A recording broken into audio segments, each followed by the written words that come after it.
A retirada dos Estados Unidos da Síria cria o risco de um conflito entre os exércitos da Síria e da Turquia.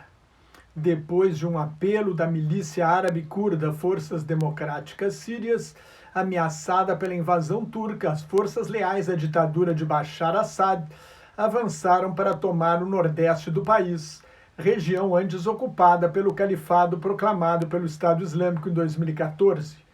Com a traição do presidente Donald Trump aos curdos, que fizeram o trabalho pesado na guerra contra o Estado Islâmico, os grandes beneficiários são o regime assassino de Assad e os aliados que o sustentaram durante a guerra civil na Síria, a Rússia e o Irã.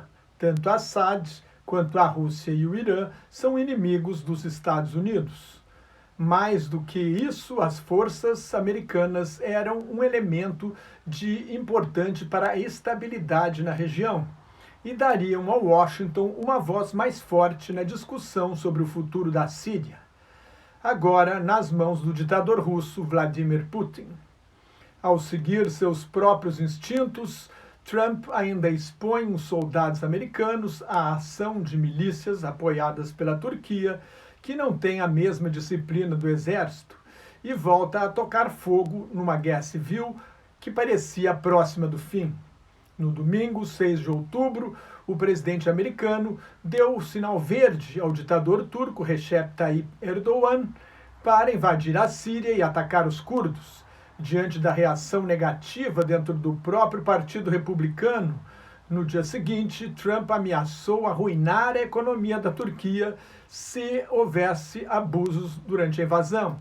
Hoje, uma semana depois disso, Trump exigiu um cessar-fogo imediato e o fim da invasão e anunciou sanções econômicas à Turquia, com um aumento para 50% nas tarifas sobre importações de aço turco e uma parada nas negociações para fechar um acordo de livre comércio avaliado em 100 bilhões de dólares, mais de 400 bilhões de reais. Trump também ameaçou com sanções adicionais em caso de sérias violações dos direitos humanos que já estão ocorrendo, obstrução de um cessar-fogo, repatriação forçada de refugiados ou ameaças à paz, à segurança e à estabilidade da Síria. Por ordem de Trump, o vice-presidente Mike Pence viaja para a Turquia, onde amanhã deve se reunir com Erdogan. Todos os envolvidos sabem e sabiam de antemão que o principal objetivo da invasão turca é atacar os curdos para evitar os curdos da Síria, para evitar que se juntem aos do Iraque, para declarar a independência do Kurdistão e reivindicar, talvez no futuro, a soberania sobre o sudeste da Turquia, onde os curdos são maioria. O segundo objetivo é criar uma zona de segurança de cerca de 500 quilômetros por 50 para reassentar os 3.666.000 refugiados sírios que vivem na Turquia, usando-os para mudar a composição demográfica do nordeste da Síria, diluindo e reduzindo a influência curda.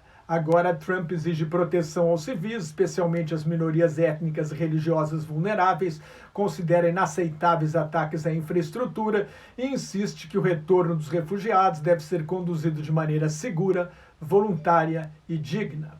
É uma reviravolta inacreditável em uma política externa feita por impulsos e declarações raivosas no Twitter, sem consulta a aliados, assessores e ao Estado-Maior das Forças Armadas dos Estados Unidos.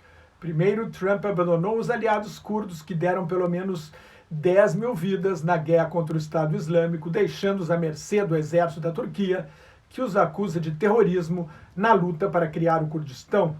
Ao fazer isso, Trump deixou um vácuo de poder a ser preenchido por inimigos dos Estados Unidos, a saber, a ditadura síria, a Rússia e o Irã. Agora, depois de dar o sinal verde, ameaça deflagrar uma guerra econômica contra um aliado na Organização do Tratado do Atlântico Norte, a OTAN, aliança militar liderada pelos americanos. Em outras palavras, Trump conseguiu desagradar a todos os aliados, inclusive os europeus, e beneficiou inimigos dos Estados Unidos. Pior ainda, o avanço dos exércitos da Síria e da Turquia os coloca em rota de colisão e ameaça transformar a região num novo campo de batalha, depois da relativa calma desde a derrota final do Califado do Estado Islâmico em março deste ano. como há cerca de 12 mil milicianos do Estado Islâmico detidos na região, além de 70 mil colaboradores e parentes deles em campos de prisioneiros, o caos e a neblina da guerra podem criar oportunidades para fugas em massa e o ressurgimento da organização terrorista. Centenas de jihadistas do Estado Islâmico já teriam escapado. Sem força aérea nem equipamentos militares pesados, as forças democráticas sírias não tinham alternativa, não tinham como resistir ao exército da Turquia. Só lhes restou o apelo à ditadura de Assad, com os turcos seus aliados avançando de um lado e sírios, russos e milícias xiitas apoiadas pelo Irã do outro, o risco de um confronto é enorme.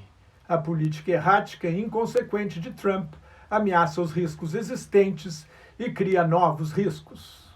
Mais notas e comentários sobre política internacional no meu blog Globalização em Crise, que está em nelsonfrancojobim.blogspot.com, no meu Twitter e no Facebook. Muito obrigado.